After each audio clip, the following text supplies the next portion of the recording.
Hello, winners! This is Tamika Griffin. I felt inspired to come out to Buckrow Beach this morning. It's very early. It's really foggy out here. And I want to tell you a bit of my story for those who don't know. 3 years ago, I was homeless. And I wrote my first book on this beach right here that you see me standing at Buckrow Beach. Good morning, winners. Good morning, winners. And I wrote my first book with index cards on this beach. Homeless with 3 children. Hey, Rosie, come out here and meet me at the beach. I don't know how long I'm going to be out here. But I wrote my first book right here, Your Mind's Eye, on index cards. I think it might have been, I started writing in March of 2013. Every day I would come out here on this very beach alone by myself after dropping my children off at school, so that I can be somewhere and think by myself. Hi, Mr. Charles, Byron, hi, good morning. Hi, Freddie. And so, hi, Miss Carolina.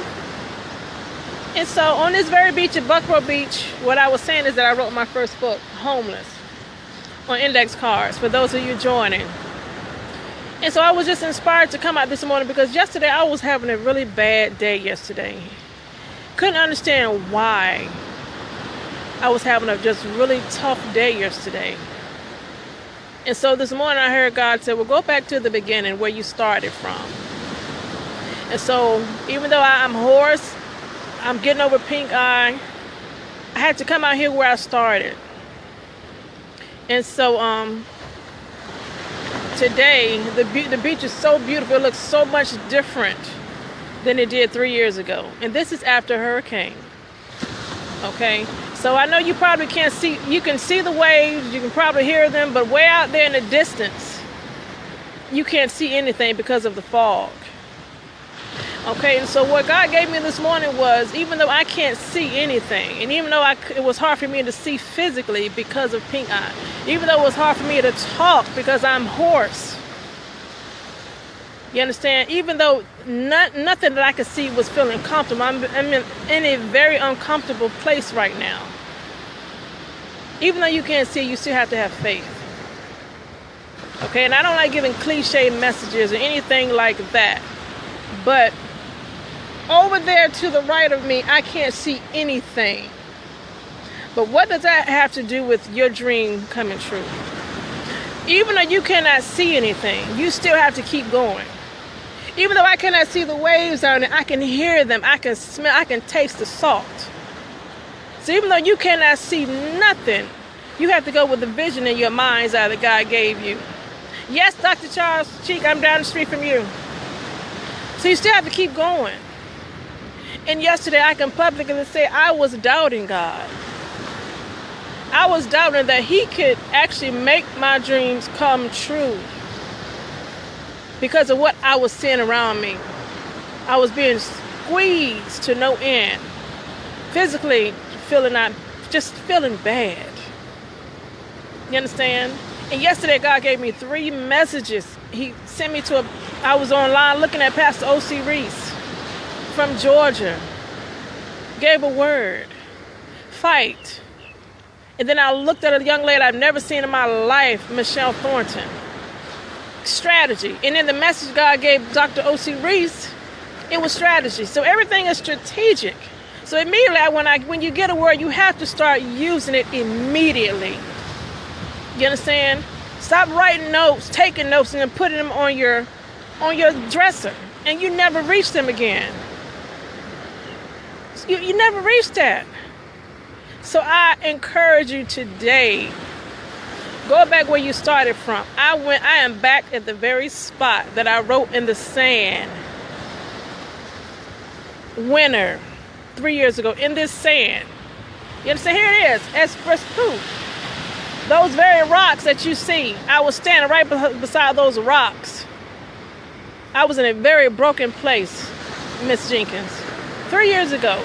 And yesterday I felt that same pushing and that same pressing to get up and do it again. All right, so like I said, you all know Facebook Live is so uncomfortable for me. I am a very private person. I don't like to be in the limelight. I don't like to be in the front. But there are so many hurting people outside right now who are silently crying when they go to bed at night. And last night I was one of them. You understand? I literally wanted to give up on yesterday.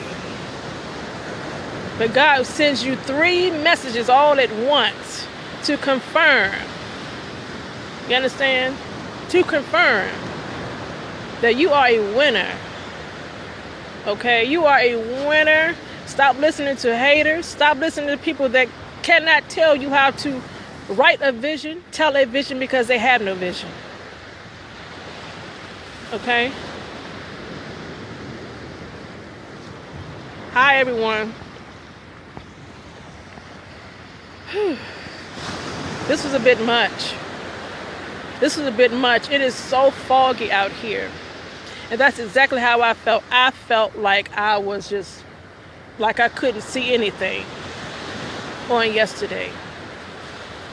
And that's when, in the message, Pastor O.C. Reese said, when you feel like you just cannot do anything else, you need to ask for help.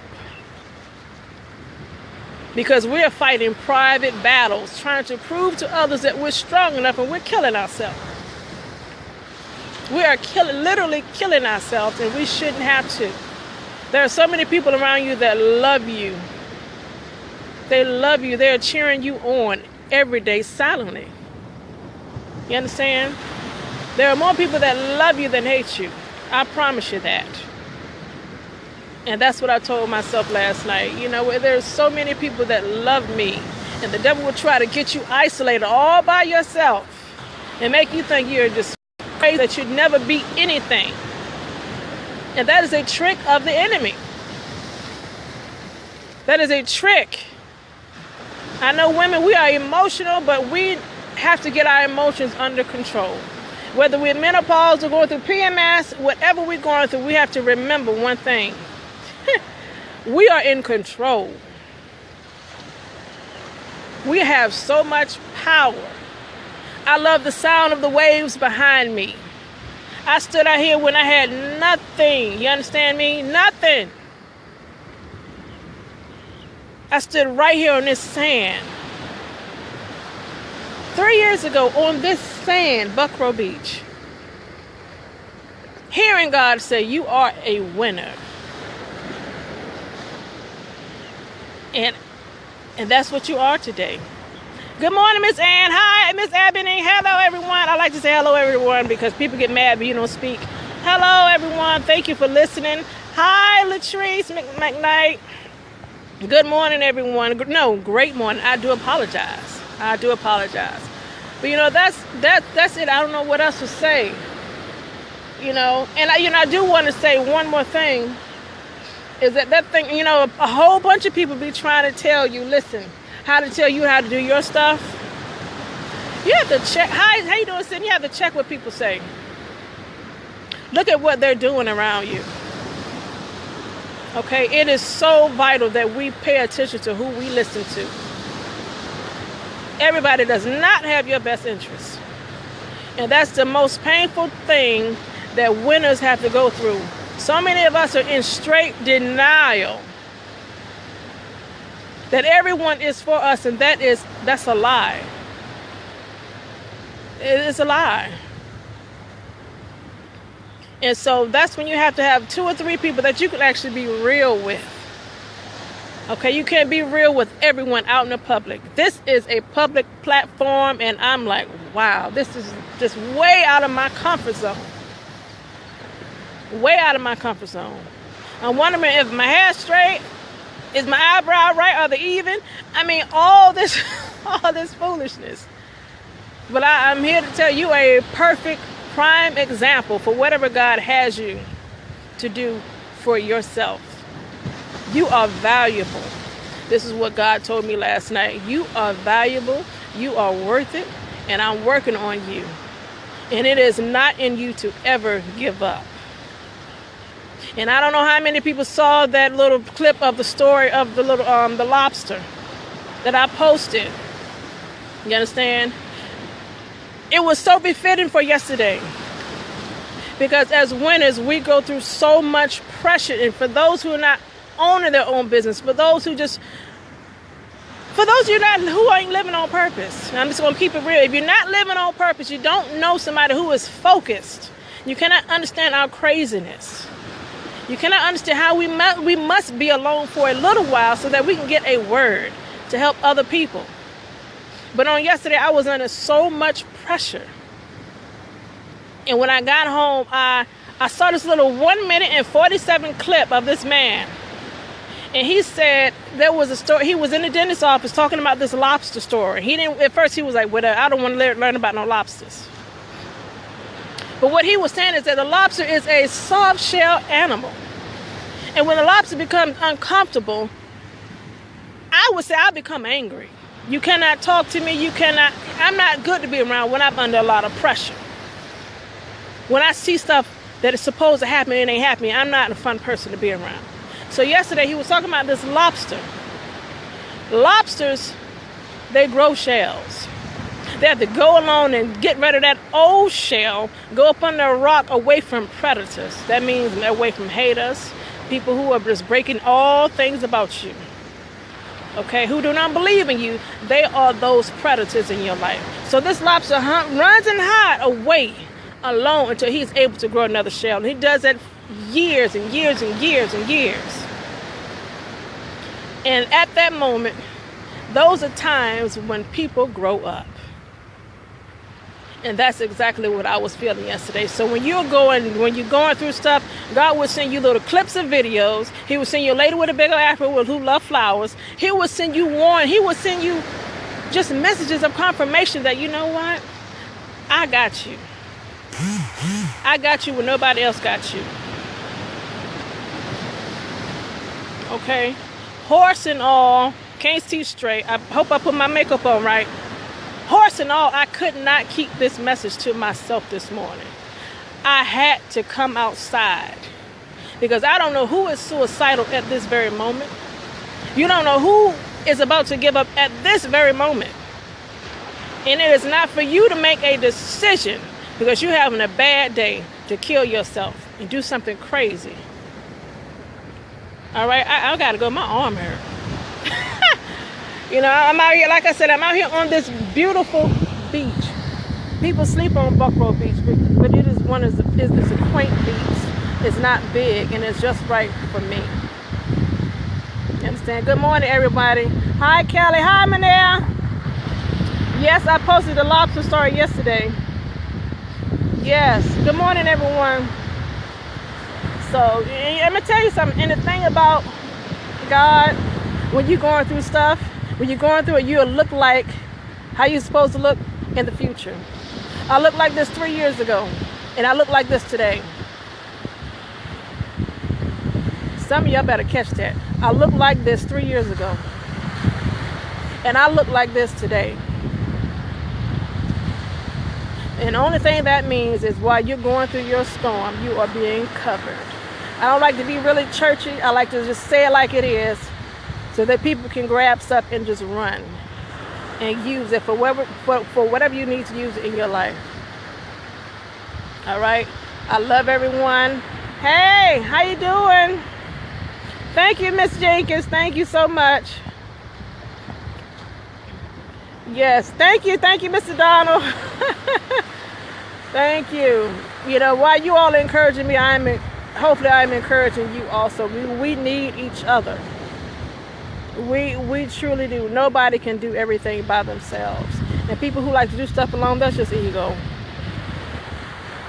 That's just ego. Okay? We cannot do stuff alone. Somebody needs to have your back, and you need to have somebody else's back too. You understand? You got to have somebody back, and you got to let somebody have your back also. All right? But I'm going to sit here for a little while, Rose, because I'm working on my other book. It's called The Determinator. So I had to get out here and just sit by myself for a moment. But I wanted to do a Facebook Live on the very place that I wrote my first book, Your Mind's Eye, on this beach, by myself alone. All right, good morning, everyone. I don't know who's watching. Hi, Mr. Sean. You know, so I encourage you to go back to that place where when you start hearing about your dreams. Go back to that place, because when you go back to, when you revisit that place, it'll strengthen your why. Why did you start? Why did I start writing? I started writing to write myself out of a hellhole. I started to write because so I wouldn't go crazy. Writing to me was my therapy. Whatever you do is your therapy. It's keeping you alive. Ooh, y'all better catch that. I would run, but people might think I'm crazy. Whatever you're supposed to do in life is keeping you alive. So that when you meet those people are still living just because of you. Ooh, that was juicy. That was juicy, y'all. The people, you are alive to meet some people that are waiting for you to cross their path. So you can't die. You cannot give up. You understand? Yes, it is, Miss Jenkins. Going to the water is cleansing. It smells so good out here, you guys. Even though I cannot see the beach over there. I can't see it down there. But I can smell it. Like I said earlier, I can almost taste the salt in the air from the water. Out here. Yes, Sean, it is juicy out here. You understand? So I hope this was encouraging. My videos are getting longer and longer. Y'all be tricking us, sister. Jumping on here. At times I would just, you know what, let me tell you something. It takes me a long time to do a Facebook Live because I was scared. Like y'all gonna bite me or something. This craziness.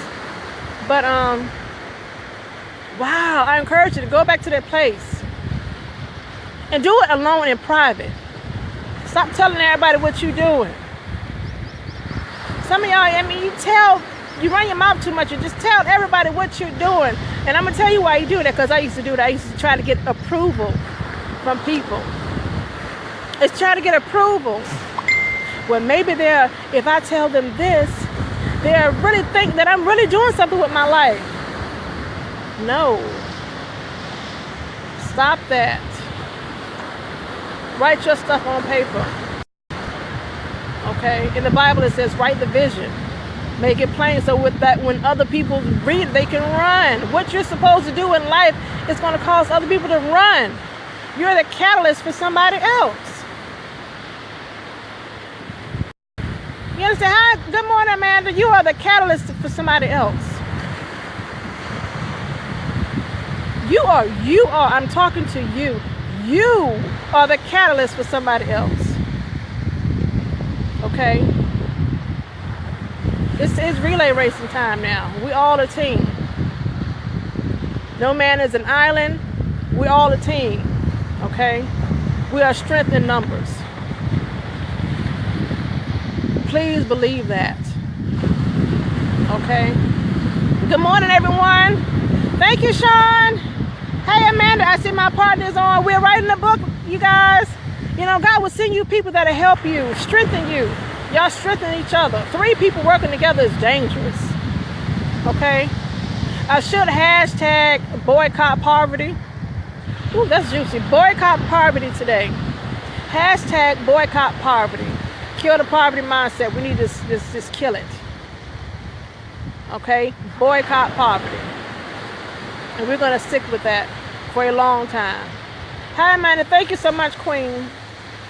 All right, but you guys, like I said, I'm out here at this beach.